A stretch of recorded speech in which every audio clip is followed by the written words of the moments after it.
जय हिंद। देखो भाई साहब, रिसेंटली पीएम मोदी ने one of the most strategic importance रखने वाला डिप्लोमेटिक टूर को खत्म किया है। एंड सबको पता है भाई साहब, रिसेंटली ये जो टूर हुआ है ना, मोदी जी 15 ऑफ द मई को ये टूर को शुरू किए एंड 20 ऑफ द मई को ये टूर को खत्म किए। एंड इन 5 दिनों में नरेंद्र मोदी जी 5 कंट्री में इंपोर्टेंट मीटिंग करके वापस आए हैं। अगर गूगल मैप पे देखोगे भाई साहब, ये कौन कौन से कंट्री है जहाँ पर मोदी जी गए हैं। पहला तो है भाई साहब यूएई यानी कि यूनाइटेड अरब एमिरेट्स। दूसरा है यूरोप का छोटा सा कंट्री यहाँ पर नेदरलैंड। तीसरा जो है ये नॉर्वे है एंड चौथा स्वीडन है एंड पांचवा यहाँ पर रहा इटली। 4 यूरोप के कंट्री एंड 1 मिडिल ईस्ट के कंट्री के दौरे पर मोदी जी गए थे। एंड ये दौरे पर बहुत सारी चीजें डिस्कशन हुई है, बिजनेस से रिलेटेड, इन्वेस्टमेंट से रिलेटेड, डिफेंस रिलेटेड, एनर्जी वगैरह के रिलेटेड एंड जो वार मिडिल ईस्ट में हो रहा है उससे रिलेटेड। तो आज के इस वीडियो में इन सब टॉपिक के ऊपर हम डिस्कशन करेंगे। एंड ये जो दौरा है भाई साहब, इसका रिजल्ट क्या हुआ यहाँ पर अगर मोटा मोटी देखो ना भाई, तो लगभग 50 मोस्ट इंपोर्टेंट कंपनी के सीईओ के साथ मोदी जी एंड हमारे डिप्लोमेट्स लोगों ने बातचीत की है। एंड ऑलमोस्ट $40 बिलियन का प्रॉमिस करवा के आए हैं कि आने वाले टाइम पर इंडिया में इन्वेस्टमेंट किया जाएगा। एंड किस एरिया में ये $40 बिलियन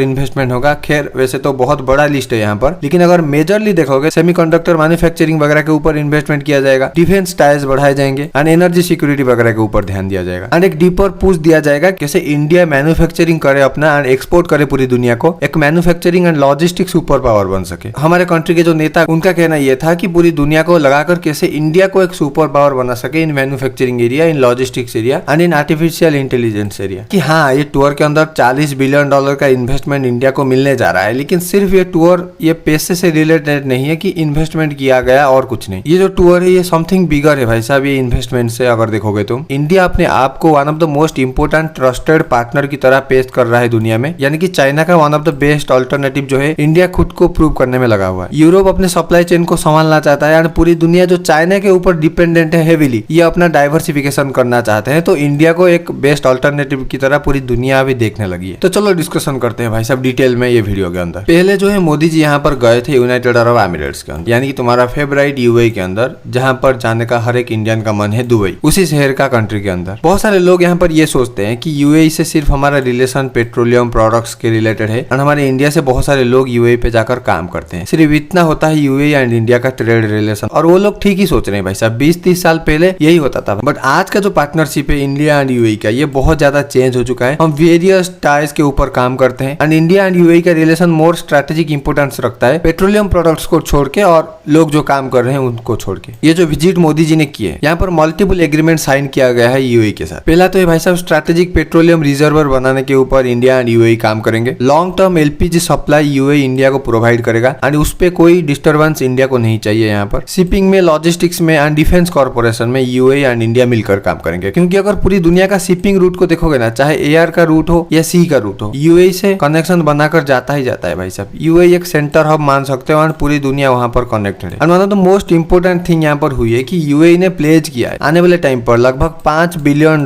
का इन्वेस्टमेंट करने जा रहे हैं इंडिया के अंदर। एंड ये इंपोर्टेंस क्यों रखता है भाई साहब $5 बिलियन? देखो खैर हमारे पास अदर बहुत सारे इन्वेस्टमेंट है और ये $5 बिलियन इतना भी बड़ा अमाउंट नहीं है, लेकिन इतना इंपोर्टेंट ये इसीलिए हो जाता है क्योंकि यूएई एक global finance and logistic power बन चुका है अभी के टाइम पर। मैक्सिमम जो कंपनीज वगैरह पूरी दुनिया में है ना, ये यूएई के अंदर या सिंगापुर के अंदर रजिस्टर करने की कोशिश करते हैं एंड पूरी दुनिया का जो शिपिंग रूट है ये यूएई से ही निकल कर जाता है। तो इंडिया को यहाँ पर बहुत ज्यादा बेनिफिट हो सकता है इस एरिया में अगर इंडिया यूएई से इन्वेस्टमेंट वगैरह उठाए। एंड ऐसा नहीं है कि यूएई इतना इंपोर्टेंट ऐसे ही हवा हवा में बन गया। यूएई ने पोर्ट्स के ऊपर, इंडस्ट्रियल कॉरिडोर के ऊपर, रिन्यूएबल एनर्जी के ऊपर, डिजिटल इंफ्रास्ट्रक्चर के ऊपर एंड ग्लोबल ट्रेड कनेक्टिविटी के ऊपर भाई हेवीली इन्वेस्टमेंट किया हुआ है एंड उसका रिटर्न आज उसको मिल भी रहा है। एंड इंडिया जो है यूएई का one of the most strategic importance रखने वाला पार्टनर है, कई सालों से है, अभी से नहीं, और कई दशक तक रहने भी वाला है। एंड ये कॉन्ट्रैक्ट जो है यूएई से इसीलिए मैटर करता है कि इंडिया अपना लॉजिस्टिक्स कॉस्ट को कम करना चाहता है, मैन्युफैक्चरिंग बढ़ाना चाहता है एंड एक एक्सपोर्ट इकोनॉमी बनना चाहता है। तो यूएई इंडिया को इसमें हेल्प कर सकता है। एंड इंडिया यूएई का ये जो पार्टनरशिप है, ये India middle east Europe economic corridor को भी भाई साहब बढ़ावा दे सकता है। ये जो प्रोजेक्ट हमारा रुका हुआ है, मुंबई से लेकर यूएई तक जहाज से माल भेजेंगे, यूएई से सऊदी अरेबिया को देकर इजराइल तक रेल पे माल भेजेंगे, फिर जहाज पे ग्रीस तक पहुंचेंगे, फिर उसी जहाज से इटली तक जाएंगे, फिर फ्रांस। ये जो कॉरिडोर है इसमें यूएई का रोल बहुत ज्यादा इंपोर्टेंस रखता है क्योंकि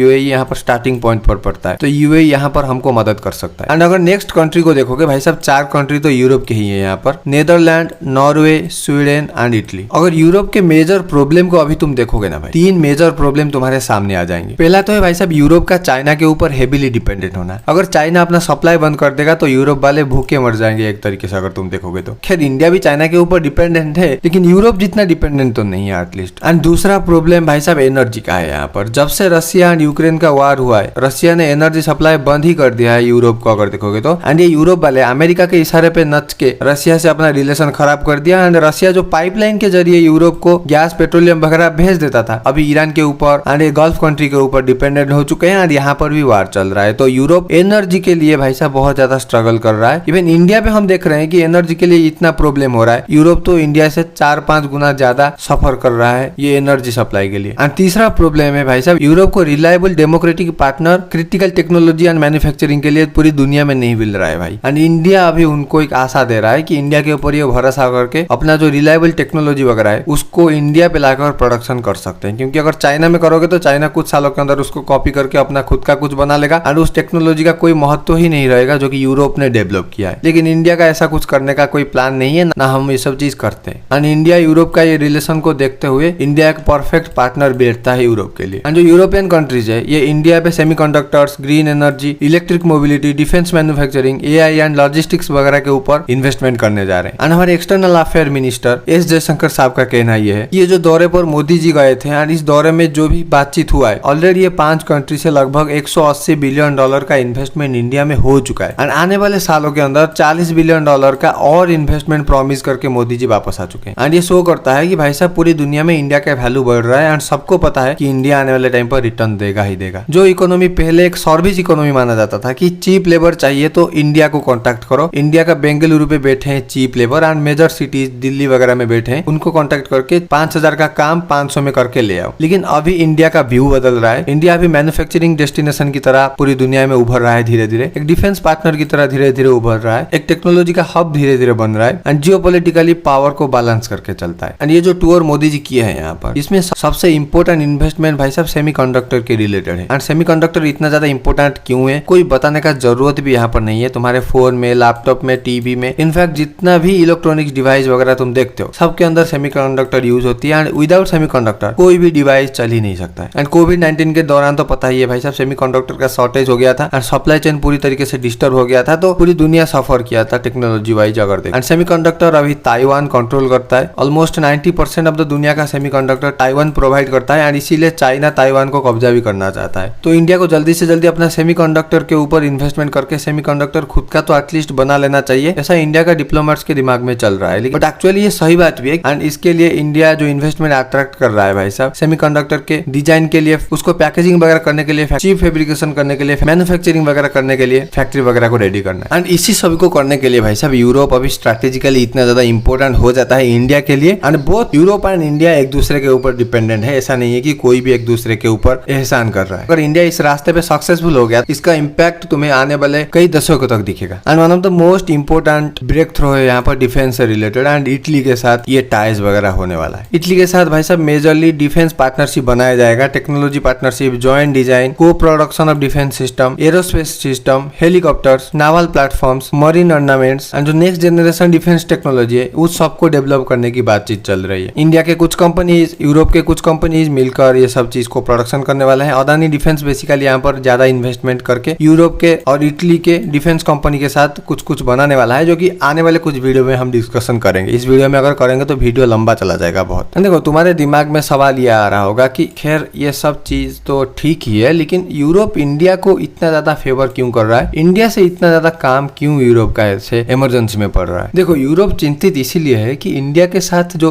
रिलेशन बनाया जाएगा उसके वजह से यूरोप इंडिपेंडेंट बन सकता है एक तरीके से। लेकिन अभी अगर देखोगे तो यूरोप एक कठपुतली की तरह भाई साहब अमेरिका के इशारों पर नच रहा है। एंड अगर मैन्युफैक्चरिंग के हिसाब से देखोगे तो भाई साहब चाइना के इशारों पर नच रहा है। एनर्जी पर देखोगे तो भाई साहब रशिया के ऊपर एनर्जी पे डिपेंडेंट है। एंड इन सबको नजर रखते हुए यूरोप को ऐसा दिख रहा है कि इंडिया से अगर रिलेशन बनाए तो खैर हम पूरी तरीके से तो नहीं, कुछ मामले में अपना इंडिपेंडेंस रख सकते हैं। तो इसीलिए अभी यूरोप डाइवर्सिफाई करना चाहता है एंड इंडिया यूरोप को एक मासिव मार्केट का एक्सेस दे सकता है, पॉलिटिकल स्टेबिलिटी दे सकता है, एक लार्ज वर्क फोर्स भी जनरेट करके देख सकता है, क्योंकि पूरी दुनिया में यंगेस्ट अगर पॉपुलेशन देखोगे तो हमारा ही है। न्यूट्रलिटी प्रोवाइड भी कर सकता है भाई साहब, जो कि बहुत ही इंपॉर्टेंट है। और चाइना और इंडिया के बीच में एक तफात ये है कि पूरी दुनिया अगर देखोगे, कंपैरिजन करोगे तो इंडिया को एक रिलायबल फ्रेंड की तरह दिखता है एंड चाइना को एक एनिमी की तरह दिखता है। ठीक है, चाइना के ऊपर डिपेंडेंट है, इसीलिए चाइना के अंदर आकर सबको प्रोडक्शन करना पड़ता है, लेकिन चाइना के ऊपर कोई भरोसा नहीं करता है एक्चुअली। तो अगर ये टूर को देखोगे तो भाई साहब ये ऐसा नहीं है कि सिर्फ एक डिप्लोमेटिक टूर ही है भाई साहब, इसके अंदर बहुत सारे चीजें इंडिया को मिलने जा रहा है एंड पूरी दुनिया को इंडिया ऑल्सो कुछ चीजें प्रोवाइड करने जा रहा है। कह दिए इन्वेस्टमेंट वगैरह जब इंडिया पे आएगा तो आने वाले टाइम पर इंडिया को ही फायदा होगा। यहाँ पर इंडिया ट्राई कर रहा है एक सेमीकंडक्टर हब बनने के लिए, डिफेंस मैन्युफैक्चरिंग में पावरफुल बनने के लिए, लॉजिस्टिक्स कनेक्टर पूरी दुनिया में बनने के लिए, एनर्जी सिक्योर करने के लिए एंड एक ट्रस्टेड जियोपॉलिटिकल पार्टनर भी इंडिया बनने की कोशिश कर रहा है। एंड इसका रिस्पॉन्स में पूरी दुनिया बिलियंस ऑफ डॉलर का इन्वेस्टमेंट इंडिया के अंदर करने जा रहे हैं, जो कि इंडिया को ही अल्टीमेटली फायदा देगा। यहाँ पर रियल क्वेश्चन ये नहीं है कि इंडिया फॉरेन इन्वेस्टमेंट अट्रैक्ट कर पाएगा या नहीं कर पाएगा। द रियल क्वेश्चन यहाँ पर यह है कि ये जो $40 बिलियन एंड जो भी बिलियंस ऑफ डॉलर पैसा आ रहा है उसको एक्चुअली 100% एफिशिएंसी के साथ काम पे लगाया जा सकता है या नहीं, एग्जीक्यूट प्रोजेक्ट ठीक से हो पाएगा या नहीं हो पाएगा, इसका है मामला भाई। एंड जब एम्बिशन एंड एग्जीक्यूशन मैच हो जाते हैं तो भाई साहब फटता है, यहाँ पर कुछ भी हो सकता है दुनिया के अंदर। तो तुम्हें क्या लगता है भाई, जो भी ये इन्वेस्टमेंट वगैरह हो रहा है ये सक्सेसफुल हो पाएगा या नहीं हो पाएगा? लेट मी कमेंट डाउन, यहाँ पर हम कमेंट के अंदर बातचीत करेंगे। तो thank you so much for watching this video. This is Manoj this side signing off.